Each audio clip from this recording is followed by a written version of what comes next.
প্রধান উপদেষ্টার হাতে পূর্ণাঙ্গ প্রতিবেদন তুলে দিল জাতীয় ঐকমত্য কমিশন। সংসদ নিয়ে উচ্চ পর্যায়ের বৈঠকে নিরাপত্তা, পদায়ন ও গুজব প্রতিরোধে আলোচনা। জুলাই সনদ বাস্তবায়নে নোট অব ডিসেন্ট উপেক্ষা করাকে প্রতারণা বললেন মির্জা ফখরুল। নভেম্বরে গণভোট চেয়ে আজ স্মারকলিপি দেবে জামায়াত সহ ৮ সমমনা দল।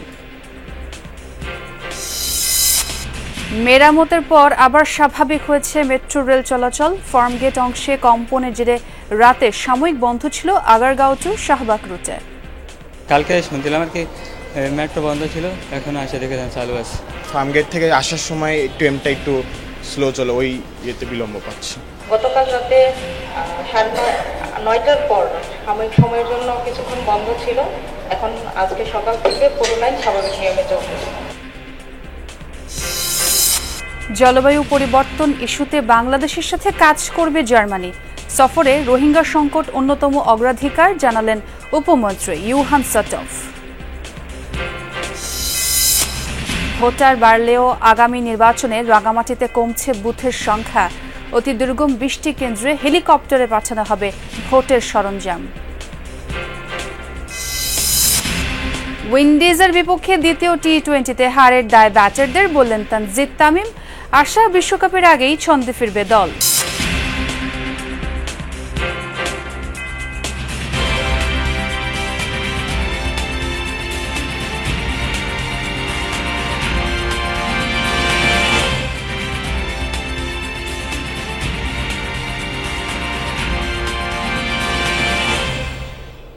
আমন্ত্রণ যমুনা নিউজে, সঙ্গে আছে আমি ছোয়া খন্দকার। আর এতক্ষণ শিরোনাম দেখছিলেন। প্রধান উপদেষ্টা ডক্টর মোহাম্মদ ইউনূসের কাছে 8 খণ্ডের পূর্ণাঙ্গ প্রতিবেদন হস্তান্তর করেছেন জাতীয় ঐকমত্য কমিশনের সদস্যরা।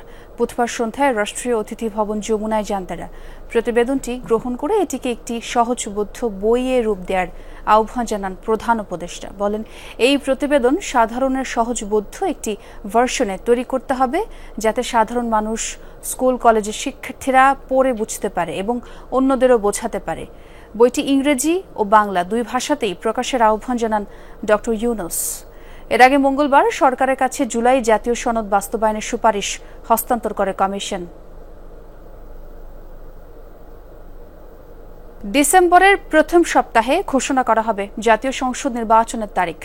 15 নভেম্বরের মধ্যে নির্বাচন আয়োজনের প্রাথমিক কার্যক্রম সম্পন্নের নির্দেশ দিয়েছেন প্রধান উপদেষ্টা। আর 1 নভেম্বর থেকে শুরু হবে নির্বাচনকালীন পদায়ন। নির্বাচন প্রস্তুতি নিয়ে যমুনায় উচ্চ পর্যায়ের বৈঠকে এসব সিদ্ধান্ত হয়। বৈঠকে ডক্টর মোহাম্মদ ইউনূস বলেন, নির্বাচন বানচালের সব চেষ্টা ও চ্যালেঞ্জ অতিক্রম করতে হবে।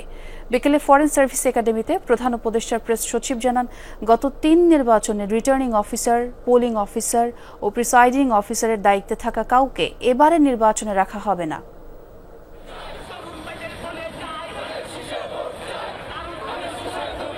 প্রধান উপদেষ্টা ডক্টর মোহাম্মদ ইউনূসের ঘোষণার পর থেকেই নির্বাচনী আমেজে রাজনৈতিক দলগুলো। ফেব্রুয়ারিকে সম্ভাব্য সময় ধরে চূড়ান্ত প্রার্থী মনোনয়নে ব্যস্ত সময় পার করছে বিএনপি, জামায়াত সহ অন্যান্য দল। এনসিপি সহ বিভিন্ন দল নির্বাচনকে ঘিরে জোট গঠনের আলোচনাও আছে। নিজ নিজ এলাকায় নির্বাচনী প্রচারেও সক্রিয় সম্ভাব্য প্রার্থীরা, জানিয়ে সাধারণ জনগণের মাঝেও সৃষ্টি হয়েছে উৎসাহ আর আগ্রহ। সকালে নির্বাচনের প্রস্তুতি নিয়ে প্রধান উপদেষ্টার বাসভবন ও রাষ্ট্রীয় অতিথি ভবন যমুনায় ডক্টর মোহাম্মদ ইউনূসের সাথে উচ্চ পর্যায়ের বৈঠক অনুষ্ঠিত হয়, যেখানে বিভিন্ন দিক নির্দেশনা দেন অন্তর্বর্তী সরকার প্রধান। এই ফ্যাক্ট চেকিং এর টাইমটা যাতে খুব কম সময় করা যায়। বৈঠক শেষে ফরেন সার্ভিস একাডেমিতে সংবাদ সম্মেলনে প্রধান উপদেষ্টার প্রেস সচিব জানান, পদায়ন, প্রশিক্ষণ, সামাজিক যোগাযোগ মাধ্যম সহ 4টি বিষয় নিয়ে আলোচনা হয়েছে এই বৈঠকে। 1 নভেম্বর থেকে নির্বাচনকালীন পদায়ন শুরু হবে, তবে কোনো কর্মকর্তার আত্মীয় স্বজনের এলাকায় তাকে পদায়ন করা হবে না বলেও জানান শফিকুল আলম। তাদের কোনো আত্মীয় স্বজন প্রতিদ্বন্দ্বিতা করছে কিনা, সেক্ষেত্রেও সেই বিষয়ে পদায়নের বিষয়টা এটা খুবই লক্ষ্য রাখা হবে। আর এই বিষয়ে কাজ যে কর্মসূচি সেটা 1 নভেম্বর থেকেই শুরু হবে। কে সবচেয়ে ফিট, এবং তারা এইভাবে অলরেডি একটা লিস্টও করে ফেলেছেন 64 জনের, কে এই পুরো বিষয়গুলো সবচেয়ে ফিট, এবং যিনি ফিট তাকে দেওয়া হবে হচ্ছে সবচেয়ে ভালনারেবল জায়গায়। এবং গত ৩ নির্বাচনে দায়িত্ব পালনকারী নির্বাচনী কর্মকর্তারা এবারের নির্বাচনে থাকবেন না বলেও জানান শফিকুল আলম। বলেন, পতিত স্বৈরাচাররা নির্বাচন বানচালের চেষ্টা করতে পারে, তাই প্রধান উপদেষ্টা সকলকে সচেতন থাকার আহ্বান জানিয়েছেন। ডিসি, এডিসি, ইউএনওদের জন্য এবং যারা ডিস্ট্রিক্ট ম্যাজিস্ট্রেট আছেন, ম্যাজিস্ট্রিয়াল রোলে যারা আছেন, তারা যাতে এমন কোনো পদায়ন না হয় যিনি গত 3টা ইলেকশনে ইনভলভ ছিলেন। সেখানে তারা রিটার্নিং অফিসার হন বা পোলিং অফিসার হন বা অ্যাসিস্ট্যান্ট রিটার্নিং অফিসার হন, কোনোভাবেই যেন গত 3টা ইলেকশনে এদের যদি মিনিমামও রোল থাকে তাহলে এটা যেন না হয়। নির্বাচনের প্রাথমিক কার্যক্রম 15 নভেম্বরের মধ্যে সম্পন্ন করার নির্দেশও দিয়েছেন প্রধান উপদেষ্টা। প্রেস সচিব জানান, ডিসেম্বরের শুরুতে নির্বাচনের তারিখ ঘোষণা করবেন নির্বাচন কমিশন। আমাদের তরফ থেকে আমরা বারবার একটা কথাই বলছি যে ফেব্রুয়ারির প্রথমার্ধে ইলেকশন হবে, আর ইলেকশনের ডেটটা ঘোষণা করবেন ইলেকশন কমিশন, এবং ওনারা এই বিষয়ে বলেছেন তো সম্ভবত ডিসেম্বরের ফার্স্ট উইকে ওনারা জানাবেন। প্রায় 1 লাখ সেনা সদস্য নির্বাচনী দায়িত্বে মোতায়েন থাকবে বলেও জানানো হয় প্রেস ব্রিফিংয়ে। 92,500-র মতো আর্মি এবং নেভি ট্রুপস ডিপ্লয় থাকবে। লামিয়া তিথি, যমুনা নিউজ, ঢাকা। জুলাই সনদে নোট অফ ডিসেন্টের উল্লেখ থাকার প্রতিশ্রুতির পরও বাস্তবায়ন প্রক্রিয়ায় সেটা উপেক্ষা করে জনগণ ও দলগুলোর সঙ্গে প্রতারণা করা হয়েছে, এমন অভিযোগ করেছেন বিএনপির মহাসচিব মির্জা ফখরুল ইসলাম আলমগীর। জাতীয় প্রেসক্লাবে এক প্রকাশনা অনুষ্ঠানে এই অভিযোগ করেন তিনি। বলেন, নির্বাচন যত বিলম্বিত হবে দেশে বিভক্তি ততই বাড়বে। জনগণের কাছে নির্বাচনের বিষয়ে প্রতিশ্রুতিবদ্ধ প্রধান উপদেষ্টা। এর ব্যত্যয় ঘটলে দায়িত্ব ডক্টর মোহাম্মদ ইউনূসকে বহন করতে হবে বলেও মন্তব্য করেন মির্জা ফখরুল। অনুষ্ঠানে গণসংহতি আন্দোলনের প্রধান সমন্বয়কারী জোনায়েদ সাকি বলেছেন, যতক্ষণ জনগণের নির্বাচিত প্রতিনিধিরা বৈধতা না দেবে ততক্ষণ কোনো সংস্কারই বৈধ হবে না।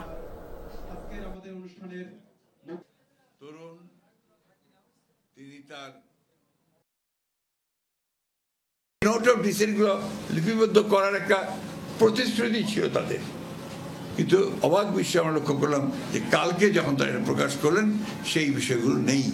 নোট অফ ডিসেন্টগুলো পুরোপুরি উপেক্ষা করা হয়েছে, ইগনোর করা হয়েছে। এটা তো ঐক্যবদ্ধ হতে পারে না। তার ঐক্যবদ্ধ কমিশনটা করা হয়েছিল কেন? এটা আমি বলবো যে জনগণের সঙ্গে এটা একটা প্রতারণা, রাজনৈতিক দলগুলোর সঙ্গে এটা প্রতারণা। নভেম্বরের মধ্যে গণভোটের তারিখ ঘোষণা না হলে জাতীয় নির্বাচনের তারিখ নিয়েও সংকট তৈরি হবে বলে মন্তব্য করেছেন জামাত ইসলামের সেক্রেটারি জেনারেল মিয়া গোলাম পরওয়ার। দুপুরে জাতীয় প্রেসক্লাবে যৌথ সংবাদ সম্মেলনে এই মন্তব্য করেন তিনি। বলেন, যেসব সংস্কারের বিষয় নিয়ে গণভোট হবে সেখানে কি আছে তা জানানোর দায়িত্ব নির্বাচন কমিশনের। একটি দল গণপ্রতিনিধিত্ব আদেশের কিছু বিষয় পরিবর্তনের চেষ্টা করছে বলেও অভিযোগ করেন জামায়াতের সেক্রেটারি জেনারেল। আরও জানান, নভেম্বরে গণভোট ও জুলাই সনদের ভিত্তিতে জাতীয় নির্বাচন সম্পন্ন করতে কাল ইসির নিকট স্মারকলিপি দেবে জামায়াত সহ সমমনা 8টি রাজনৈতিক দল। এছাড়া 3 নভেম্বর সংবাদ সম্মেলন করে বৃহৎ কর্মসূচি দেওয়ার কথাও জানানো হয় এই সময়।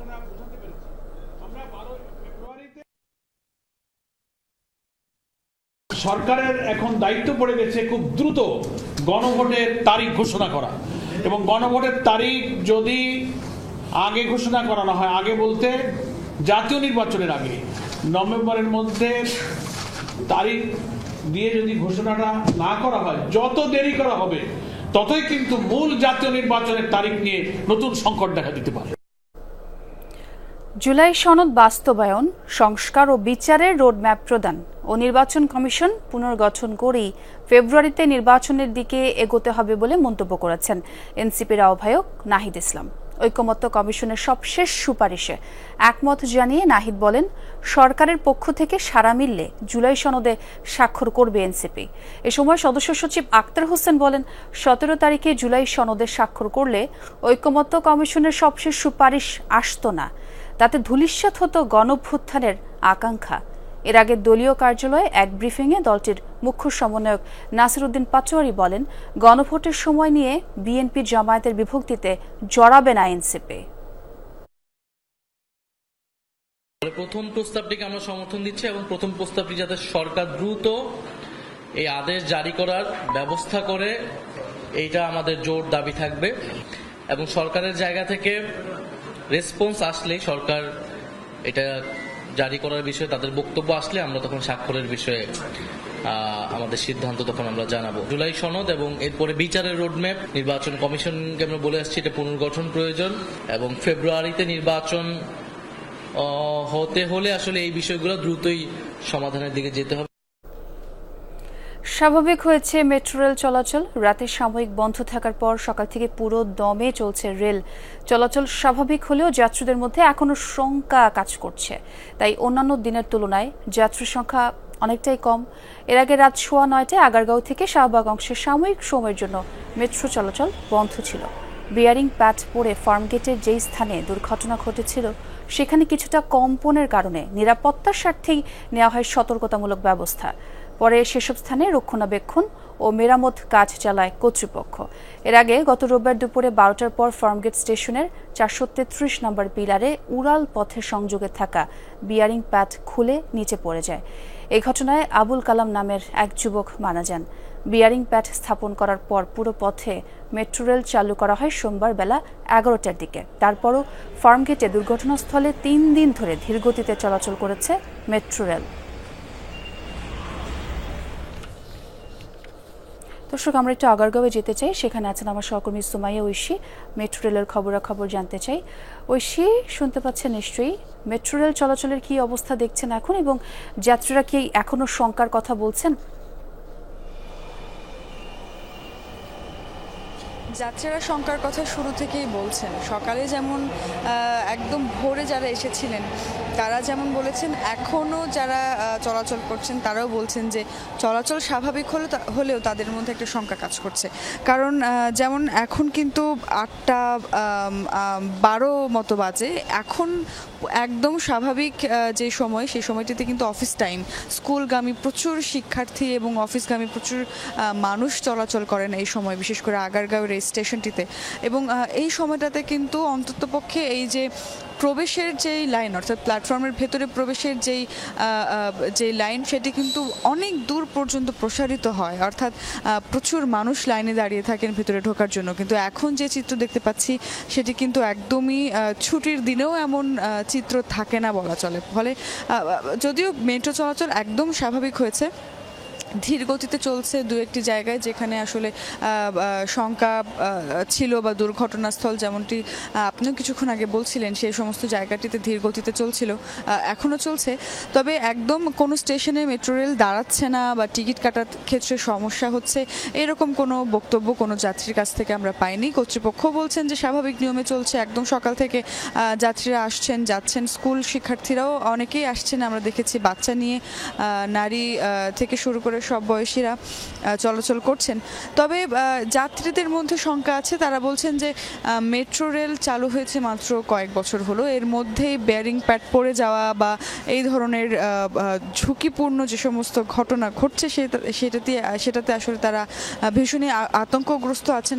বেশ কিছু মানুষ আমাদেরকে জানিয়েছেন এবং একই সঙ্গে তারা বলছেন যে আসলে এত গুরুত্বপূর্ণ একটি স্থাপনা রক্ষণাবেক্ষণ থেকে শুরু করে এত গুরুত্বপূর্ণ একটি স্থাপনার নির্মাণের কয়েক বছরের মধ্যে এমন দুর্ঘটনা খুব দুঃখজনক, এবং তারা বলছেন যে এই আশঙ্কা মাথায় নিয়ে আসলে চলাচল করতে হবে। তবে কোনো অসুবিধা এখনো পর্যন্ত আসলে আতঙ্ক কাটতেও কিছুটা সময় লাগবে। ঐশী, ধন্যবাদ আপনাকে আপডেট দেওয়ার জন্য। আগামী দশকগুলোতে বাংলাদেশের সাথে জলবায়ু পরিবর্তন, নবায়নযোগ্য জ্বালানি এবং জীববৈচিত্র্য রক্ষা নিয়ে কাজ করবে জার্মানি। 2 দিনের সফরে বাংলাদেশে এসে এই লক্ষ্যের কথা জানিয়েছেন জার্মানির ফেডারেল মন্ত্রণালয়ের উপমন্ত্রী ইউহান সাটফ। সফরে রোহিঙ্গা সংকট অন্যতম অগ্রাধিকার বলে জানান তিনি। বলেন, যুদ্ধবিরতি এবং মিয়ানমারের স্থিতিশীলতা না এলে স্থায়ী সমাধান সম্ভব নয়। এক্ষেত্রে আসিয়ান দেশগুলো আরও সক্রিয় ভূমিকা নিতে পারে। সহকর্মী আহমেদ রেজাকে দেয়া বিশেষ সাক্ষাৎকারে দ্বিপাক্ষিক বিষয়গুলো এভাবেই আলোচনা করেন এই জার্মান উপমন্ত্রী।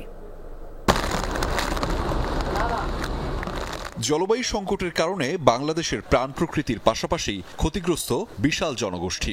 তাই তো ক্ষতিগ্রস্ত দেশগুলোর তালিকায় বাংলাদেশ অন্যতম। উন্নত দেশগুলোর উদাসীনতায় সৃষ্ট সংকটে ক্ষতিগ্রস্ত বাংলাদেশ বরাবরই জানিয়েছে ক্ষতিপূরণের আহ্বান। তবুও ধনী দেশগুলোর কাছ থেকে আসেনি সহযোগী কোনো মনোভাব। এবার সংকট থেকে উত্তরণে ইউরোপের দেশ জার্মানি বাংলাদেশের পাশে থাকার আশ্বাস দিয়েছে। জলবায়ু পরিবর্তন সবারই সমস্যা, সব দেশকেই পদক্ষেপ নিতে হবে। ক্ষতিগ্রস্ত বাংলাদেশের সংকট নিরসনে আমরা নিরাপদ পানির সরবরাহ ও বন্যা মোকাবেলা প্রকল্পে কাজ করব। এছাড়া জলবায়ু সম্মেলন থেকে বাংলাদেশ কিভাবে ক্ষতিপূরণের অর্থ পেতে পারে সে বিষয়েও সহযোগিতা করব আমরা। এছাড়া রোহিঙ্গা সংকট নিরসনে পানি ও স্যানিটেশন প্রকল্প, সহিংসতা প্রতিরোধ ও শিক্ষা কেন্দ্র গড়ে তুলতে সহায়তা করছে দেশটি। তবে সাটফ মনে করেন বিষয়টি গোটা বিশ্বের নজরে আসা দরকার। মিয়ানমারে স্থিতিশীলতা না এলে স্থায়ী সমাধান সম্ভব নয় বলেও জানান জার্মান ফেডারেল মন্ত্রণালয়ের এই উপমন্ত্রী। রোহিঙ্গা সংকট আমার সফরের অন্যতম অগ্রাধিকার। স্কুল জীবনে আমি এই সংকট নিয়ে একটি প্রবন্ধ লিখেছিলাম প্রায় 40 বছর আগে। ভাবতে পারেন এত বছর পরও এই সংকট শেষ হয়নি। এই সংকট শুধু বাংলাদেশের নয়, গোটা বিশ্বের নজরে আসা উচিত। যুদ্ধবিরতি এবং মিয়ানমারে স্থিতিশীলতা না এলে স্থায়ী সমাধান সম্ভব নয়। এক্ষেত্রে আসিয়ান দেশগুলো আরও সক্রিয় ভূমিকা নিতে পারে। বার্লিন থেকে ঢাকায় সফল অংশীদারিত্ব ও সম্পর্ক গভীর নিশ্চিত করার বার্তা নিয়ে এসেছেন বলেও জানান তিনি। আহমেদ রেজা, যমুনা নিউজ, ঢাকা। রাঙামাটিতে ভোটার বাড়লেও এবার কমেছে ভোট কক্ষ তথা বুথের সংখ্যা। তবে নির্বাচন কমিশনের প্রকাশ করা খসড়া তালিকায় ভোট কেন্দ্র থাকছে আগের মতোই 213টি। অতি দুর্গম 20টি হেলিসোর্টি সেন্টারে হেলিকপ্টারে পাঠানো হবে ভোটের সরঞ্জাম। নৈসর্গিক সৌন্দর্যের লীলাভূমি রাঙামাটি আয়তনে দেশের সবচেয়ে বড় জেলা। হ্রদ, পাহাড় আর সবুজে ঘেরা এই জনপদে 14 সম্প্রদায়ের মানুষের বসবাস। আছে 50টি ইউনিয়ন ও 2টি পৌরসভা। জাতীয় সংসদ নির্বাচন সামনে রেখে প্রকাশ করা নতুন তালিকায় এবার রাঙ্গামাটিতে ভোটার বেড়েছে 27,598 জন। গত নির্বাচনে ভোটার ছিল 4,74,354 জন। এবার বেড়ে দাঁড়িয়েছে 5,01,952 জনে। কেউ বাদ পড়ে সেক্ষেত্রে তারা 1 নভেম্বর থেকে 16 নভেম্বর পর্যন্ত তারা দাবি আপত্তি জানাতে পারবে। দাবি আপত্তিতে যদি তাদের কাগজ সঠিক থাকে, ভোটারের যোগ্য হয়ে তারা ভোটার হবে। দুর্গম পাহাড়ি এলাকা হওয়ায় অনেক কেন্দ্রে নির্বাচনী সরঞ্জাম পাঠাতে হয় হেলিকপ্টারে। ফলে হেলিসোর্টি কেন্দ্র 2টি বাড়িয়ে 20টি করা হয়েছে। তবে গতবারের মতো এবারও ভোট কেন্দ্র 213টি। আগের 1,121টি থেকে কমে এবার ভোট কক্ষ থাকছে 993টি। সড়ক পথে যেগুলো যেতে পারে না, যেগুলো হেলিকপ্টার যোগে আমাদেরকে ওই সকল কেন্দ্রে নির্বাচনী মালামাল সামগ্রী পৌঁছাতে হয়, সেগুলো হচ্ছে হেলিসোর্টি কেন্দ্র। এ ধরনের কেন্দ্র থাকবে 20টি, যেগুলোতে সরাসরি হেলিকপ্টার নিয়ে আমাদেরকে যেতে হবে। নতুন তালিকা অনুযায়ী রাঙ্গামাটিতে মোট ভোটার 5,01,952 জন। শহীদুল সুমন, যমুনা নিউজ। রাজধানীর রায়েরবাজার এলাকায় সেনাবাহিনীর অভিযানে কিশোর গ্যাং পাচালি গ্রুপের 10 জন সক্রিয় সদস্যকে আটক করা হয়েছে। বুধবার রাত 9টা থেকে 11টা পর্যন্ত এক বিশেষ অভিযান চালিয়ে তাদের আটক করা হয়। সেনাবাহিনী জানায়, গোয়েন্দা তথ্যের মাধ্যমে তারা জানতে পারে সম্প্রতি এই গ্যাং চাঁদাবাজি, ছিনতাই ও মাদক ব্যবসা সহ অপরাধমূলক বিভিন্ন কর্মকাণ্ড পরিচালনা করছে। ওই এলাকায় আতঙ্কের কারণ হয়ে উঠেছে তারা। পরে অভিযানে নামে সেনা টহল দল। এ সময় খালে লাফিয়ে পড়ে পালিয়ে যায় কিশোর গ্যাংয়ের কয়েকজন সদস্য। আটক করা সম্ভব হয় 10 জনকে। সেনাবাহিনীর এক কর্মকর্তা জানিয়েছেন, এলাকাবাসীর অভিযোগের ভিত্তিতেই এই অভিযান পরিচালনা করা হয়েছে। আটককৃতদের প্রাথমিক জিজ্ঞাসাবাদ শেষে মোহাম্মদপুর থানায় হস্তান্তর করা হয়েছে। এই ঘটনায় স্বস্তি প্রকাশ করেছে এলাকাবাসী। কথা বলেন না। কুষ্টিয়ায় আবাসিক স্বাস্থ্য কর্মকর্তা RMOর বাড়িতে ডামি নিয়োগ পরীক্ষার অভিযোগের তদন্তে 3 সদস্যের কমিটি গঠন করা হয়েছে। এর মধ্যে অভিযুক্ত RMO আর তার ভাইকে তদন্তের স্বার্থে জিজ্ঞাসাবাদও করা হয়েছে। এই ঘটনায় অনিয়মের আলামত মিলেছে বলেও জানায় তদন্ত কমিটি। প্রশ্ন ফাঁস কাণ্ডে কারা জড়িত ও আর কোন স্পটে এই ডামি পরীক্ষা হয়েছে কিনা তা জানা যাবে তদন্ত শেষে পূর্ণাঙ্গ প্রতিবেদনে। সিভিল সার্জন কার্যালয়ের 7 ক্যাটাগরিতে 115 পদের নিয়োগ পরীক্ষা কেন্দ্র করে গেল বৃহস্পতিবার চলে এই নাটকীয়তা। অভিযোগ ওঠে, পরীক্ষা কেন্দ্রের বাইরে RMOর বাড়িতে ফাঁস হওয়া প্রশ্নে প্রস্তুতি নিচ্ছিল এই প্রার্থীরা। কালকে পরীক্ষা শেষ এখানে প্রশ্ন আসবে আমাদের, পরে কালকে পরীক্ষা। কত টাকা কন্ট্রাক্ট হয়েছিল? আমার 16 লাখ টাকা। ভিডিও ভাইরাল হওয়ার পর নড়েচড়ে বসে সিভিল সার্জন কার্যালয়। তদন্তের স্বার্থে ডাকা হয় অভিযুক্ত আরএমও হোসেন ইমাম এবং তার ভাই নান্নুকে। সিভিল সার্জন কার্যালয় থেকে বেরিয়ে আসার পর তোপের মুখেও পড়েন আরএমও। যে কেউ যদি এর সাথে অভিযুক্ততা প্রমাণ হয় আমাদের শাস্তি হবে, ঠিক আছে? এর জন্য কোনো মব সৃষ্টি করে আমাদেরকে কোনোভাবেই হেনস্থা করা আমি বেআইনি মনে করি এবং আমি এটার জন্য অবশ্যই তাদের গ্রেপ্তার দাবি করি। এই ঘটনার তদন্তে 3 সদস্যের কমিটি গঠন করেছে স্বাস্থ্য অধিদপ্তর। এরই মধ্যে বেশ কিছু যোগসূত্র পেয়েছেন তারা। পাশাপাশি কাজ করছে দুদক কুষ্টিয়া। তথ্য দেওয়ার মতো এখনো আমরা কনক্লুশনে আমরা পৌঁছাই নাই, তবে কিছু একটা আমরা গন্ধ পাচ্ছি। আমরা চেষ্টা করতেছি যে এই গন্ধটাকে আপনাদেরকে প্রকাশ করব। যদি কোনো ধরনের কোনো চক্র থাকে আমরা ভবিষ্যতে সেগুলোকে বের করে ফেলবো।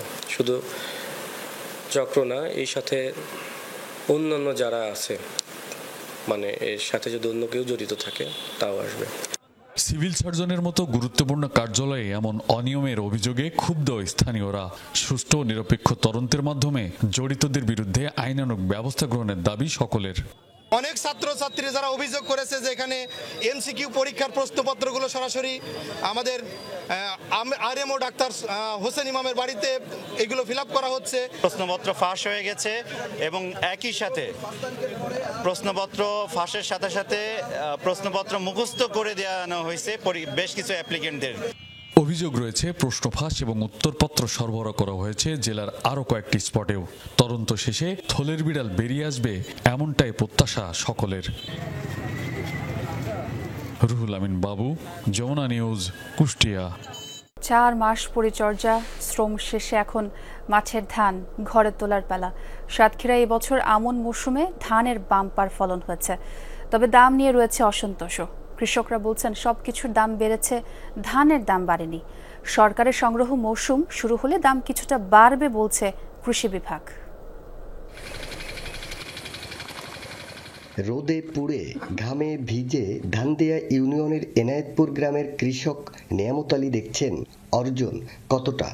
দিন 10 পরই জমির ধান তুলবেন ঘরে। স্বস্তির হাসিতে বলছেন ফলন ভালো, বিঘা প্রতি পাচ্ছেন 20 মণ। 3 বিঘে জমিতে ভালোই ধান পাইছেন, ধান ভালোই ধান। গত বছর এবারে ধান কেটে এবার শস্য লাগাবো, এইবারে এই ধানে লাভ হবে।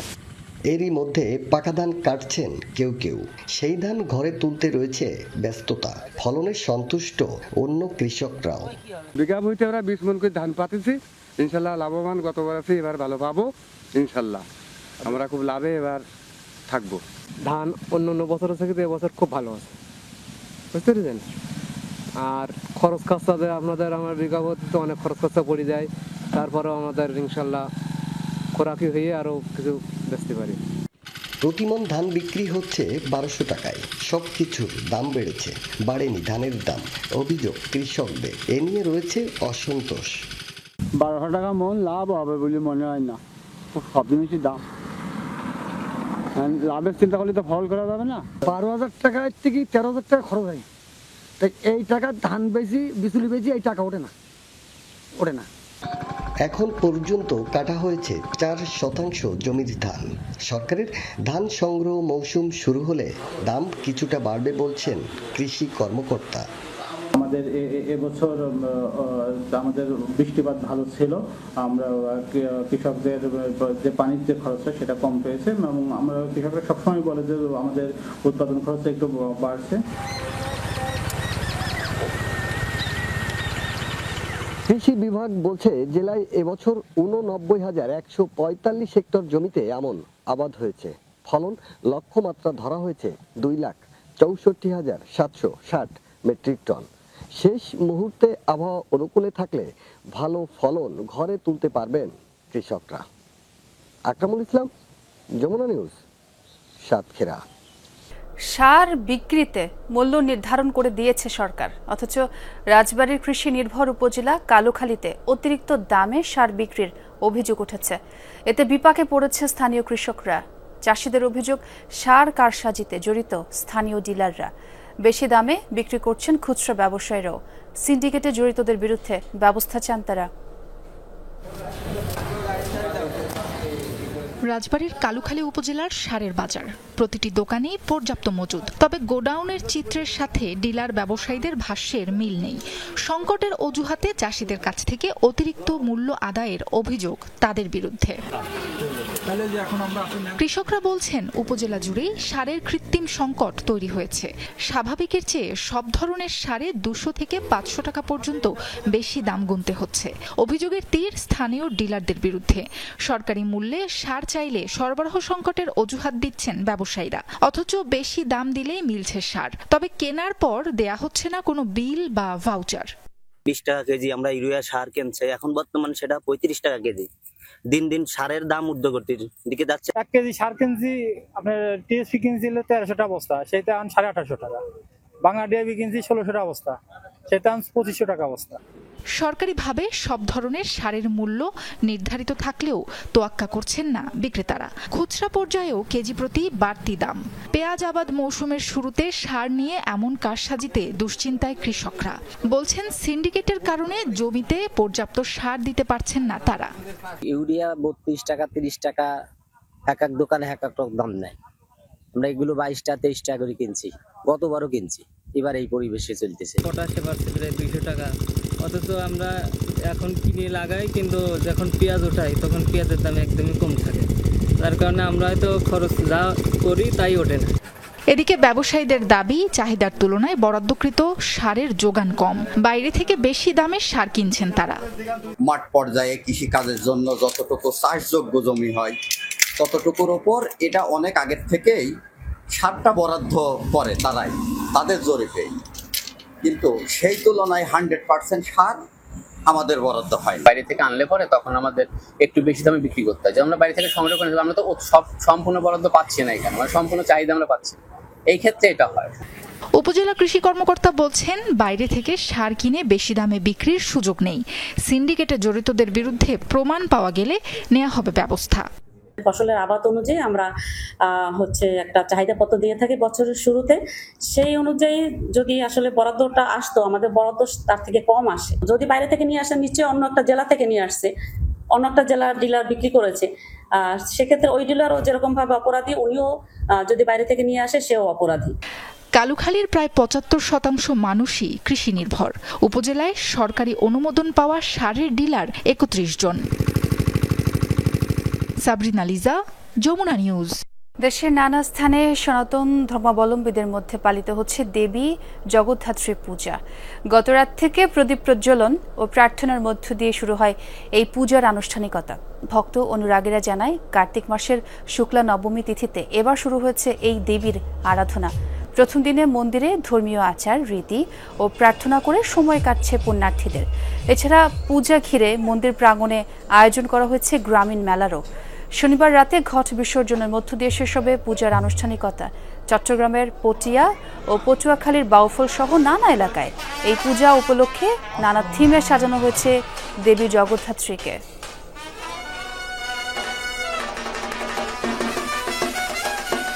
সিরাজগঞ্জের এআরটি সেন্টারে উদ্বেগজনক হারে বেড়েছে HIV পজিটিভ রোগীদের সংখ্যা।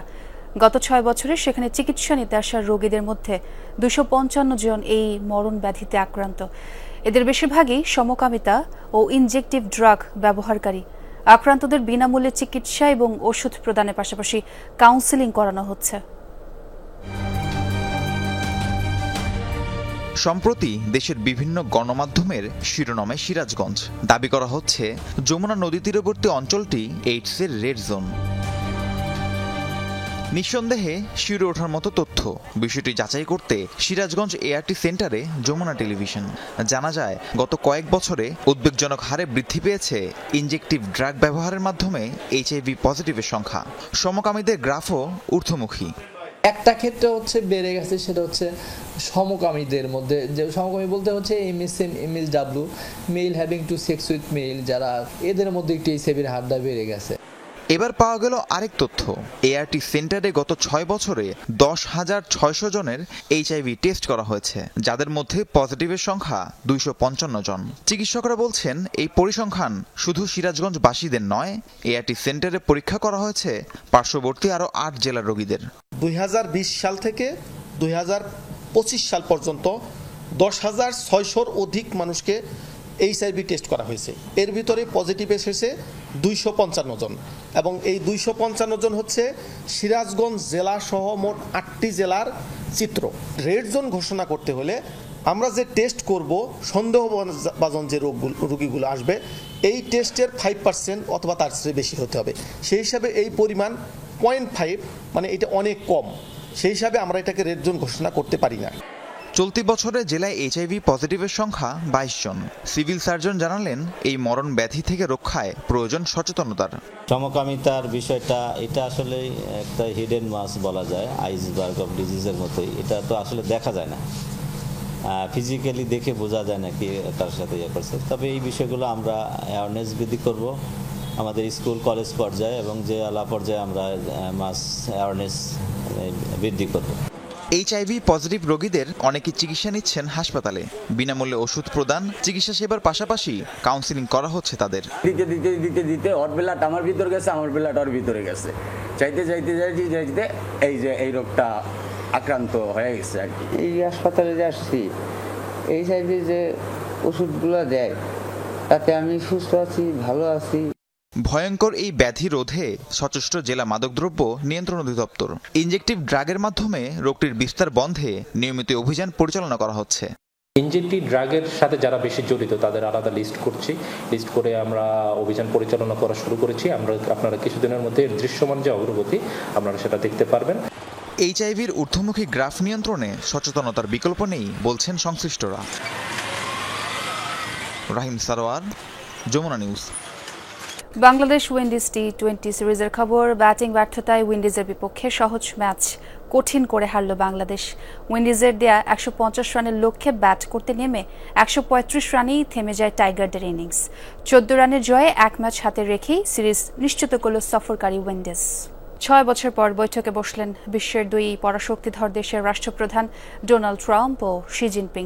দক্ষিণ কোরিয়ার বুসানে আজ স্থানীয় সময় সকাল 11টায় মিলিত হন যুক্তরাষ্ট্র ও চীনের প্রেসিডেন্ট। এর আগে বন্দর নগরীটিতে পৌঁছায় ট্রাম্প ও শিকে বহনকারী হেলিকপ্টার ও উড়োজাহাজ। সফল বৈঠকের আশা ব্যক্ত করেছেন ডোনাল্ড ট্রাম্প। এবারের আলোচনার এজেন্ডায় রয়েছে শুল্ক, বিরল খনিজ পদার্থ, মাদক চোরাচালান এবং কৃষি খাতের মতো বিষয়গুলো।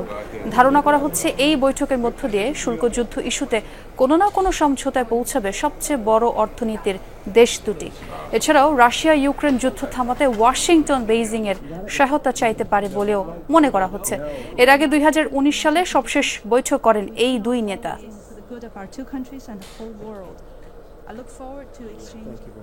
মাদক পরিবহনের অভিযোগে আবারও প্রশান্ত মহাসাগরে নৌযানে হামলা চালিয়েছে যুক্তরাষ্ট্র। এতে কমপক্ষে 4 জন নিহত হয়েছে। মার্কিন যুদ্ধমন্ত্রী পিট হেগসেথ হামলার ভিডিও প্রকাশ করে বিষয়টি নিশ্চিত করেন। প্রশান্ত মহাসাগরের পূর্বাঞ্চলে আন্তর্জাতিক জলসীমায় এই অভিযান চালানো হয়। একদিন আগেই মার্কিন সামরিক বাহিনীর হামলায় একই অঞ্চলে আরও 14 জনের প্রাণ যায়। মাদক বিস্তার ঠেকাতে সম্প্রতি ভেনেজুয়েলা উপকূলের কাছে প্রশান্ত মহাসাগর ও ক্যারিবীয় জলসীমায় যুদ্ধজাহাজ, অ্যাটাক সাবমেরিন ও নৌসেনা মোতায়েন করে ওয়াশিংটন। মাদক পাচারের অভিযোগ গেল 2 মাসে যুক্তরাষ্ট্রের হামলায় কমপক্ষে 60 জনের মৃত্যু হয়েছে অঞ্চলটিতে। যুদ্ধবিরতি পুনর্বহালের পরও গাজায় হামলা চালিয়েছে ইসরায়েল। বুধবার উত্তর গাজার বেইত লাহিয়ায় কয়েক দফায় বোমা বর্ষণ করে আইডিএফ। এতে অন্তত 2 জনের মৃত্যুর খবর পাওয়া গেছে। তেল আবিবের দাবি, অস্ত্রাগার ধ্বংস করার লক্ষ্যে চালানো হয়েছে হামলা। এর আগে দক্ষিণ গাজার রাফায় গোলাগুলিতে এক ইসরায়েলি সেনার মৃত্যুর কারণে উপত্যকায় হামলার নির্দেশ দেন ইসরায়েলি প্রধানমন্ত্রী বেনিয়ামিন নেতানিয়াহু। প্রাণ যায় কমপক্ষে 104 ফিলিস্তিনের। পরে গাজায় অভিযান শেষ করার নির্দেশ দেয় তেল আবিব। বহু বছর পর দৃষ্টিগোচর হল বিপন্নপ্রায় স্তন্যপায়ী সামুদ্রিক প্রাণী ভাকুইটা পোর্পোইস। মেক্সিকোর ক্যালিফোর্নিয়া উপকূলে দেখা গেছে শাবক সহ একটি পূর্ণবয়স্ক ভাকুইটাকে। এখানে শেষ নয়, জানা গেছে সফলতার সাথে প্রজননও করছে প্রাণীটি। ভাকুইটার আবাসস্থলের চিহ্নিত অংশে জেলেদের মাছ ধরা, জাল কিংবা অন্য যে কোনো ধরনের অপ্রত্যাশিত বিপদের হাত থেকে নিরাপত্তা দিতে সার্বক্ষণিক টহলের ব্যবস্থাও করেছে সামুদ্রিক প্রাণী সংরক্ষণ সংস্থা সি শেফার্ড কনজারভেশন সোসাইটি। মেক্সিকোর উত্তর পশ্চিম উপকূলের ঘননীল জলরাশি। নিজের ছোট্ট শাবক নিয়ে সেখানে বেড়াচ্ছে পৃথিবীর ইতিহাস থেকে প্রায় নিশ্চিহ্ন হয়ে যেতে বসা স্তন্যপ্রায়ী সামুদ্রিক প্রাণী পূর্ণবয়স্ক একটি ভ্যাকুইটা পারপোইস। সম্প্রতি সামুদ্রিক জীব সংরক্ষণ সংস্থা সি শেফার্ড কনজারভেশন সোসাইটি ও মেক্সিকান সরকারের একটি যৌথ অভিযানের সময় দৃষ্টিগোচর হয়েছে বিরলতম সামুদ্রিক প্রাণীটি। গেল বছরের হিসেবে ক্যালিফোর্নিয়া উপসাগরে অবশিষ্ট ছিল মাত্র 6 থেকে 8টি ভ্যাকুইটা, কিন্তু এ দফায় যৌথ অভিযানে চিহ্নিত হয়েছে অন্তত 10টি। বহু বছরের প্রতিকূলতা শেষে সফলতার সাথে এবার জীববৈচিত্র্যে প্রাণীটির সংখ্যা বৃদ্ধির প্রমাণ পেয়েছে বিজ্ঞানীরা। একটি মা ভ্যাকুইটা ও তার শাবককে উত্তরাঞ্চলের উপসাগরীয় এলাকায় সাঁতার কাটা অবস্থায় চিহ্নিত করেছি আমরা। এটি একটি মিরাকেল। ভ্যাকুইটার বিচরণ স্থানে মাছ ধরা নিষিদ্ধ করা উচিত সরকারের। প্রথমে সেটি জেলেদের জন্য সমস্যা সৃষ্টি করলেও পরে এ পরিস্থিতির সাথে অভ্যস্ত হয়ে যাবে তারা।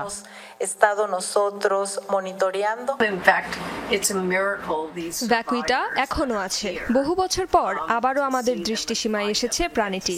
তার মানে তাদের অস্তিত্ব রয়েছে এমন জায়গায় যেখানে আমাদের নজর যায়নি। শুধুমাত্র মেক্সিকোর ক্যালিফোর্নিয়া উপসাগরের ক্ষুদ্র একটি অংশে বিচরণ করা ভ্যাকুইটা তিমি ও ডলফিনের প্রজাতি সিটেসিয়ানের অন্তর্ভুক্ত। জেলেদের মাছ ধরা জালে জড়িয়ে মারা পড়তে পড়তে যেটির সংখ্যা এখন তলানিতে। বিশেষ করে টোটোবা নামের একটি বিপন্ন মাছ ধরতে ব্যবহৃত জালে আটকে মারা যাওয়ায় আশঙ্কাজনক হারে কমে গিয়ে প্রায় বিলুপ্তির পথে বিরল এ প্রাণীটি। ভ্যাকুইটা চিহ্নিত এলাকায় কড়া টহল অব্যাহত রেখেছে সি শেফার্ডে নিযুক্ত জাহাজগুলো। মাছ ধরা জালের মারণ ফাঁদ কিংবা অন্য যে কোনো ধরনের বিপদ থেকে বিপন্ন প্রাণীগুলোকে নিরাপদ রাখাই লক্ষ্য তাদের। সাবরিনা নুসরাত, যমুনা নিউজ। দর্শক, এ ছিল যমুনা নিউজে। এতক্ষণ যারা সঙ্গে ছিলেন সবাইকে ধন্যবাদ।